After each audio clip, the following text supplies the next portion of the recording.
Dear Daily News Report viewers, after watching this video, you can reach the video we shared previously by clicking on the top right button. The main topic of the previous video was the collapse is coming. We recommend watching, subscribing, and sharing. Thanks in advance. Be prepared to pay a lot more for groceries. The new money flood that the Federal Reserve and Congress pump into the system will have very serious consequences. And I also point out that food prices will rise even more. When things really begin to go crazy, the demand for food and other basic needs is growing, and this epidemic has significantly disrupted the production of some products. Therefore, even though most of the economy is still at a deflationary stage, food prices started to rise. In fact, the United States Department of Labor says, "We've seen the biggest one-month increase since February 1974. The Labor Department reported Tuesday that prices United States consumers paid for groceries jumped 2.6% in April, the largest one-month pop since February 1974. The spike in supermarket prices was broad-based and impacted items from broccoli and ham to oatmeal and tuna. The price of the meats, poultry, fish, and eggs category rose 4.3%. Fruits and vegetables climbed 1.5%. Cereals and bakery products advanced 2.9%, and dairy goods gained 1.5%. Unfortunately, this is just the beginning. Before this epidemic, Americans spent about 10% of their income on food. Expect this number to more than double as this new economic crisis deepens. We live in a time when global food resources have become stressful for various reasons. In rich countries, this will push food prices aggressively to a higher level. And in poor countries, this will mean that many people will not be able to eat. We are already seeing crazy prices for some products in the United States. King Arthur flour is very popular these days, and since consumables have become very tight, a single bag now sells for over $26 on eBay. 5-pound bags of King Arthur flour have been so hard to score that they were selling this week on eBay for $26.49, 5 times the store price. If you have planned to stock the flour, I hope you have already done so. Many argue that the best we can do in such an economic environment is to keep showering the American people with more government control. In fact, the Democrats in Congress issued a new bill to borrow and spend $3 more trillion that we don't currently have.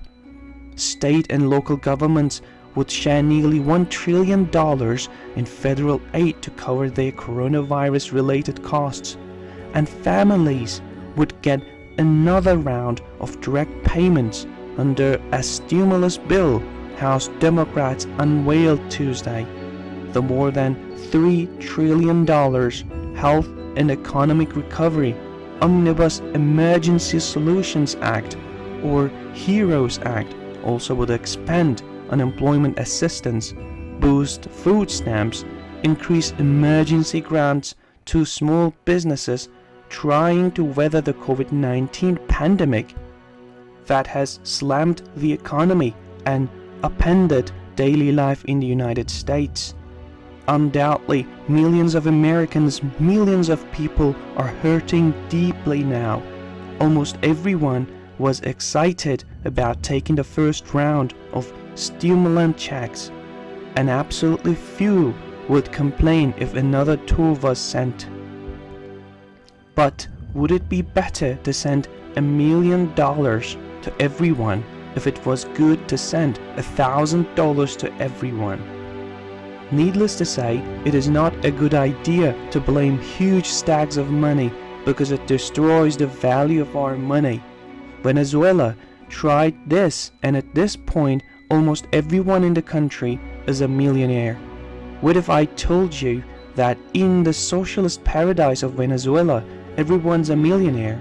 The Bolivarian Revolution has raised the minimum wage over 50 times throughout the past 20 years.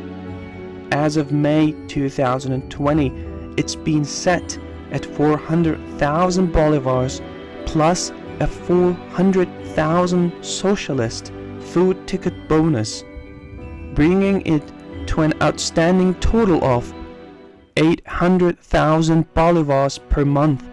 However, despite the large number of millionaires circulating around, almost everyone in Venezuela lives in deep poverty because money has become almost worthless. Do we really want to be like Venezuela? Because this is the way we are now. Whenever a new dollar is created, every existing dollar you have now decreases in value. And every time a new dollar is created, the value of your salary will drop if your employer doesn't give you an increase to match the increase in money supply. Mainstream media, however, remains influenced by the Federal Reserve's ability to solve our problems by creating trillions of dollars of fine air. Just consider the following excerpt from a USA Today article. It works like magic. With a few strokes on a computer, the Federal Reserve can create dollars out of nothing, virtually printing money and injecting it into the commercial banking system, much like an electronic deposit. By the end of the year, the Fed is projected to have purchased $3.5 trillion in government securities with these newly created dollars, one of many tools it is using to help prop up the ailing economy during the COVID-19 pandemic. According to Oxford Economics, it works like magic. You can probably imagine how I reacted when I first read. They sound like some kind of Disney production, but in reality, it turns into the Weimar Republic, with the slow but sure steps that the Federal Reserve does. Unfortunately, the mainstream media will continue to cheer the Fed as it constantly kills the United States dollar. But none of us will cheer when no loaf of bread costs $5 and a gallon of milk costs $10. A newly created torrent will not fix our economy. What we really need is that the American people are allowed to go back to work, but quite a few states show that some restrictions may not be lifted by August or later. And even if all restrictions are lifted immediately, the fear of COVID-19 will prevent many Americans from maintaining their normal activities for the foreseeable future. Most Americans say that will be uncomfortable returning to their regular routines today, even as they are increasingly leaving their homes to visit others, according to a new CNN poll conducted by SSRS. The 58% who say they are not comfortable returning to their routines today is similar to the 60% who said last month that they will be uncomfortable doing so if guidelines on social distancing expired on April 30. On the other side, 41% say they would be comfortable resuming their regular routines now. All this means is that we will deal with an economic crisis for a long time, and every new crisis that explodes during this time will only intensify our problems. For a long time, I've warned of the future of an economic collapse, but I no longer have to do this because the economic collapse is here. Now, as we respond to this economic collapse, the value of our currency is definitely being destroyed by our authorities, and this will have serious implications for our future. Information and criticism containing in these videos have been created by Daily News Report. Before making any important investment decision, use the information contained in these videos as a starting point for conducting your own research. If you make any investment or legal decision, it is advised to consult an expert before making this decision.